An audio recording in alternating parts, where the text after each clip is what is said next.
Yeah, good morning, ladies and gentlemen. My name's Victor Vince. I'm the CEO of VV Institute. So I'm a life coach, a business coach, and a financial literacy teacher. So today we are going to be talking about a guy called Israel. Okay, about is the voice. Okay, a guy called Israel about is the voice. So I saw a post from one of our sisters called Amafi Jessica.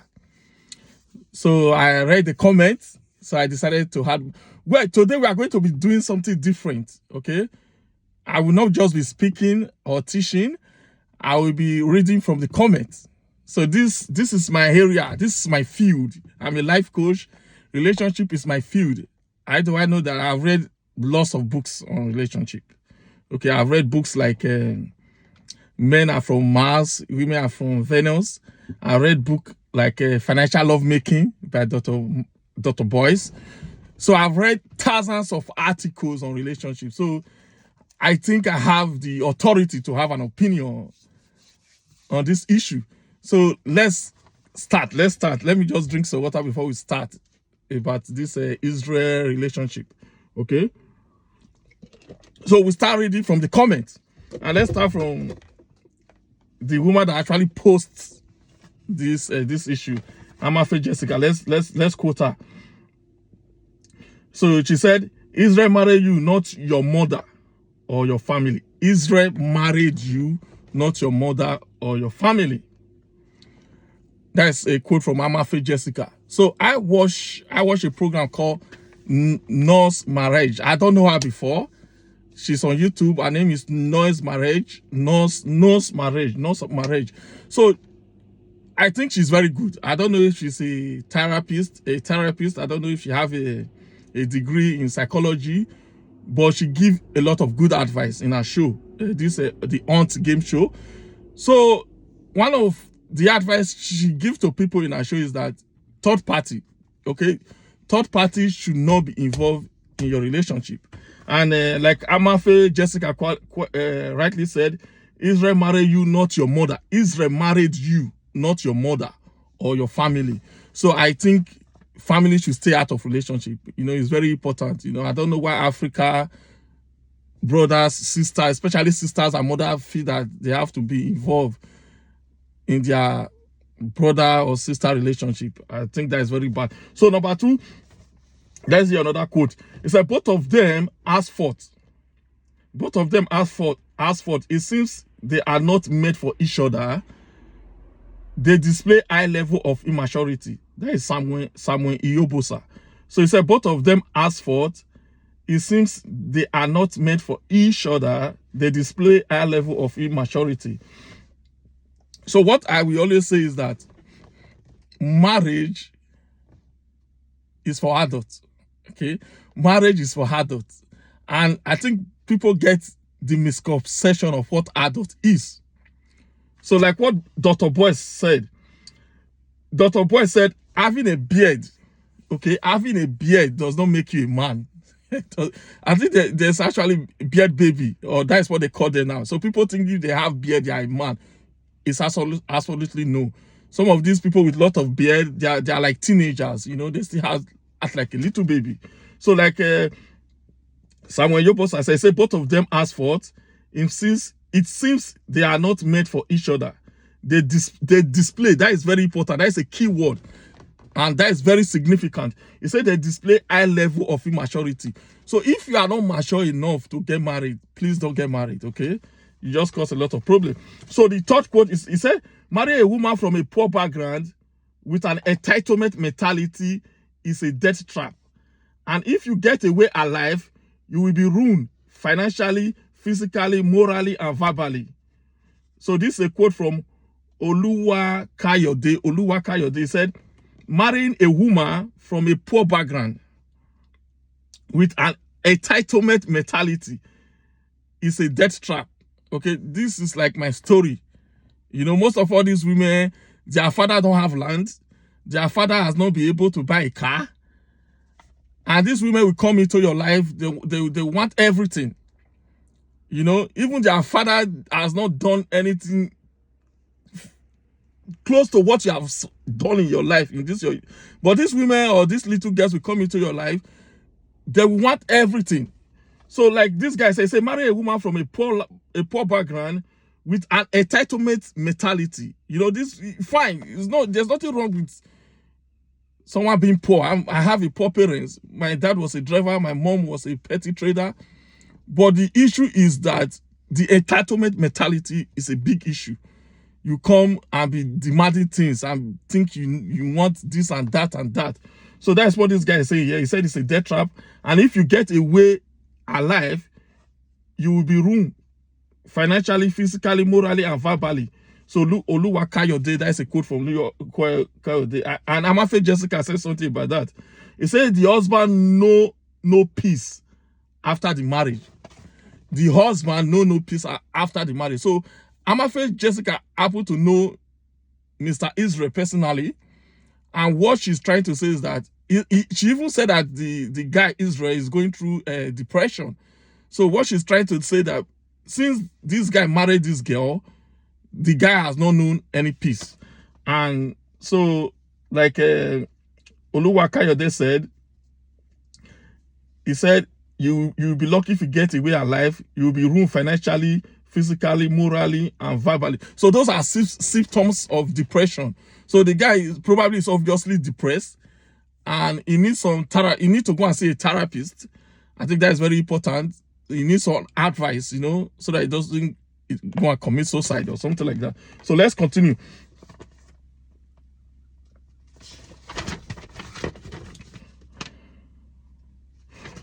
Now this another quote. He said, his mom is from Cross River State, a major obstacle in her daughter's marriage. Sorry, her mom, not his mom. Her mom is from Cross River State, a major obstacle in her daughter's marriage. So this is Imalu Ogbafe. So we are going to be talking about in Europe or in America, we call it interracial relationship. So black and white. So in Nigeria, we call it intertribal relationship. Okay, I coined that word, intertribal relationship. So the woman, as we are looking at it seems the woman is from Cross River, and the guy the guy is from Edo. So let's continue. We'll talk about that as we go on with this program. So this is another quote. He said, I pity the men and women getting themselves involved with completely damaged people who are supposed to be going through some psychological healing. Okay, I repeat that. I say, I pity the men and women getting themselves involved with completely damaged people who are supposed to be going through some psychological healing. Okay, he continues. He said, damaged people everywhere. Shine your eyes and don't damaged people everywhere. Shine your eyes and don't get deceived. So this is Sukadim. This is a quote from Sukadim. So Dr. Boyce said something about this as well. He said, before you date a woman, ask for a therapist or whatever you call it, visitation card. You understand? So apparently in the black community, I have to agree with this guy. I have to agree with Sukadim. I mean, I think all of us are going through trauma. We are going through depression. We traumatize ourselves. We rob ourselves. We hurt ourselves. We play games on ourselves. So when this guy Sukadim is talking about a lot of us are damaged mentally, I completely agree. I've been ruined. I've been taken advantage of financially for years. So I'm in that category, but I'm doing something about my own. So I'm healing myself. So how am I healing myself? I read what they call self-help books. Self-help books. Extremely important. So if you cannot afford to go and see a therapist, you can actually get a self-help book, very good self-help book. If you live in Lagos, Ikeja Under Bridge, there's a lot of librarians there at Ikeja Under Bridge. They are there. They will give you good books on relationship, on finance, on business, whatever you need. Go to Ikeja Under Bridge. There's a lot of librarians there. and you can get a book for as little as 500 naira or 1,000 naira. Okay, fine. If you are in Edo State, go to Akpakpava. So when you are at Akpakpava, I think opposite post office or 90, there's a OLG there. There's a guy that sells book there. There's a lot of books there. So if you go to Wire Road, there's a guy that sells books. I know a guy that sells books there as well. Then if you go to Agbo Park or I think it's Ramat Park. So before Big Joe there's a guy that sells books there. So ask them for books on business, on finance, relationship. You know, these are self-help books that can help you, you know, reform your mind and make you have different perspective about life. So that's all I will say on that. Let's continue.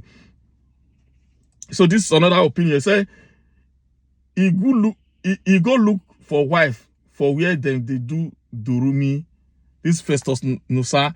So he said Israel, he go look for wife where then they do durumi. So what I understand is about this is this. This is like the Mobile and Naira Marley issue. Okay, Mobile wife. So this is like Israel versus Davido. You see, slay queen, what you people call slay queen, hang around people like Davido. Obviously, this guy Israel work with Davido. So trying to turn a slay queen into a housewife, I think is a huge mountain. These are slay queen.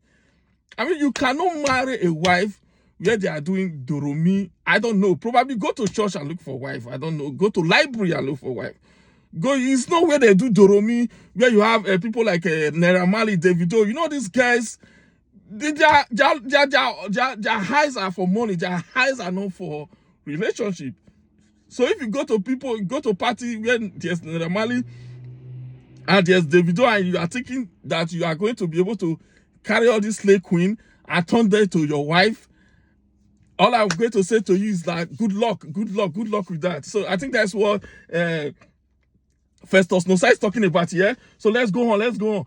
So the another one said, now him leave mature women go marry Gen Z body. Now him leave mature women go marry Gen Z body. So I don't agree with that, but there's another counter comment there. So we are going to be reading that. So the name of the person that said is Cash Nation. Cash Nation said, now him leave mature women go marry Gen Z body. So let's continue. So this one said, it is not about marrying a Gen Z body. Many of them are married and are doing pretty well, keeping their marriage together. Okay, very important. I say it is not about marrying a Gen Z body or whatever you call it. He said many of them are married and doing pretty well, keeping their marriages together. I agree with that. So let's continue. He said, our mind was not in that marriage to make it work. Our mind is not in that marriage to make it work. I agree with that. I think if the woman wanted to make the marriage work, she will make the marriage work. So I don't know how she even agreed in the first place. I don't know why she even agreed in the first place. I read there was some pressure on her from the dad to go for Israel. You see the problem here. But, I mean, there's nothing wrong with this. If your dad said, marry that guy, I mean, the Indians do this all the time. I live in Ireland. I went to college with India. I studied with India. I work with India people. Even my doctor is India. It's part of their culture for the father to give the daughter to the man. I mean, in the Eastern culture, the Arab culture, the Muslim culture, there's also absolutely nothing wrong with your dad giving you to a man. You know, according to Samuel Sinek, love does not exist at the beginning of the marriage. Love will exist after 6 or 1 year.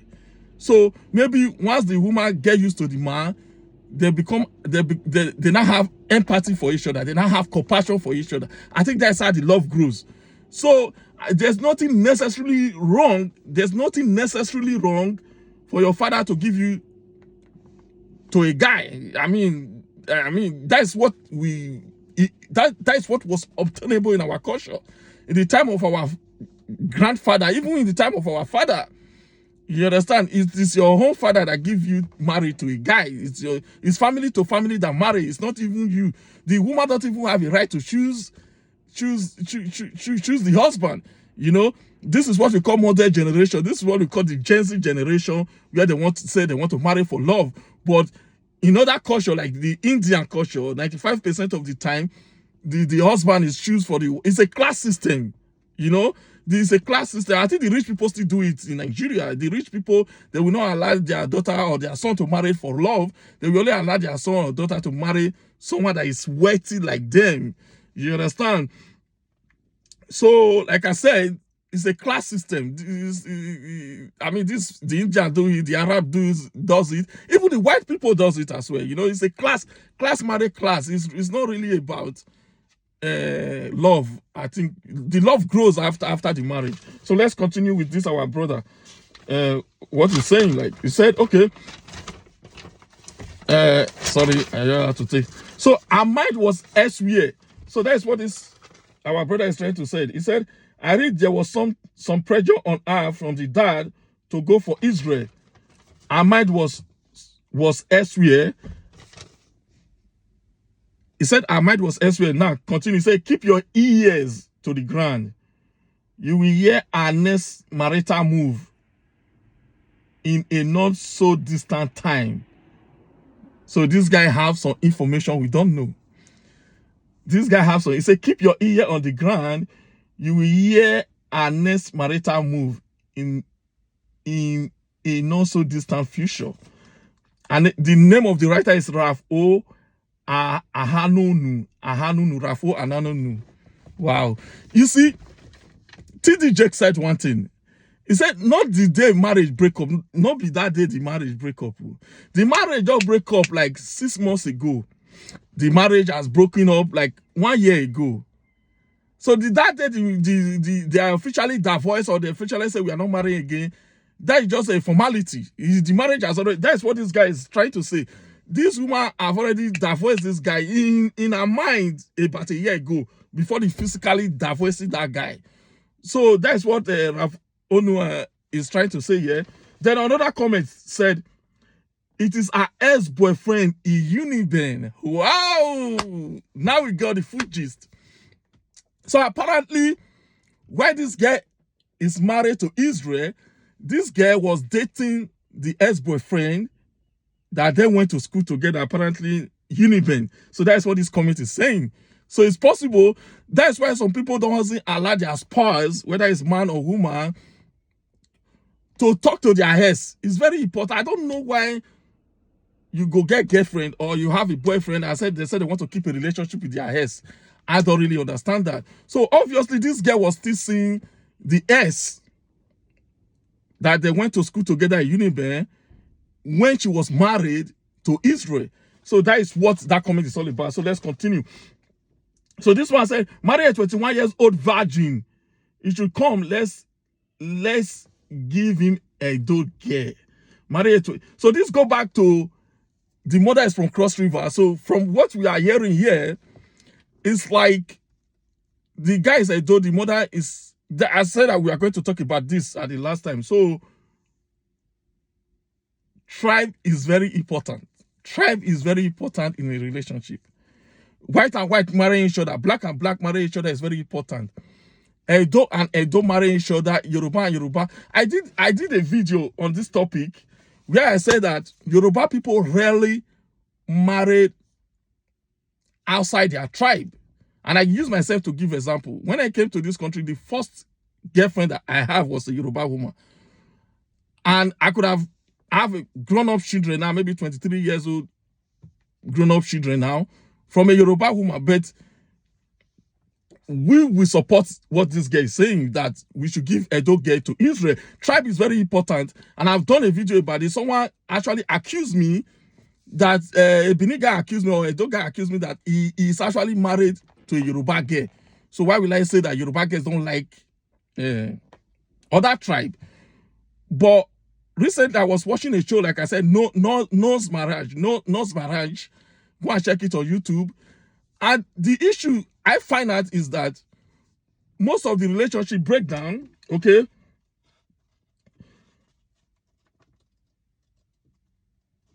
like when you go and watch Nose Marriage, you see how many of the relationship are turned down because of tribe. So I was watching the North Barrage, the Yoruba woman said, I can't even date you because you are an Igbo man. Okay, especially in Lagos. I think a Yoruba woman dating an Igbo man, there's a lot of politics behind it. You know, there's a lot of politics behind it. So if you find love, if you're a Yoruba guy, you find love with an Igbo woman, an Igbo man find love with Yoruba man, I would say go on with it and good luck with it. But there's politics in it. I've said this even before I start watching North Barrage show on YouTube, because a lot of the young people there were, the woman didn't even want to date the Igbo guy. He said, no, I don't need you. You are a Yoruba man. You are an Igbo man. I'm a Yoruba woman. So we can't work together anyway. So if you are someone that doesn't like trouble, if you are someone that loves peace, I will say look for someone from your tribe, because these are all politics. White, black, Yoruba, you are Igbo, you are Yoruba, because this is what we are learning now from this relationship. Obviously, Israel is an Edo guy, and this woman is from River State, probably an Akwa Ibom woman. But they came together and there's a problem. And what this woman is saying is that, I don't even know her name. He said, let us give this guy, Mr. Israel, an Edo woman. You understand? Look at Oshomole that went to go and marry in Cape Verde. Oyibo woman will not see again. Oyibo woman, they live for UK. Oshomole, they live for Benin. So probably marrying from your tribe is very important. And probably if you are a Benin woman, you marry a Benin man. If you are an Isha man, you marry an Isha woman. If you are an Igbo man, you marry Igbo woman. I think for someone that wants peace, for someone, because I watched a show where someone, this Edo woman that do skits went to UK and he was living with this Benin guy, and the wife was from Igbo. Before the wife even start talking to this girl, I think it's Osayende, he start cursing the tribe. You understand? I don't know. There's just too much politics with the tribe. And if you want peace, probably I will say you should stick with your tribe. I'm not saying there's no intertribal marriage, there's no white and black marriage, but I think there's too much politics. And if you know you can cope with it, you can go with it. So that is it for today. My name's Victor Vince. Like I said, I'm a life coach, I'm a business coach, and I'm a financial literacy teacher. So this is my field. I have a lot of thoughts about this. This is what I do. I'm a life coach. If you need relationship advice, you can only get in touch with us. My institute again is VV Institute. I'm the CEO. Thanks for listening and happy Sunday. And do have a productive day. Take care. Bye.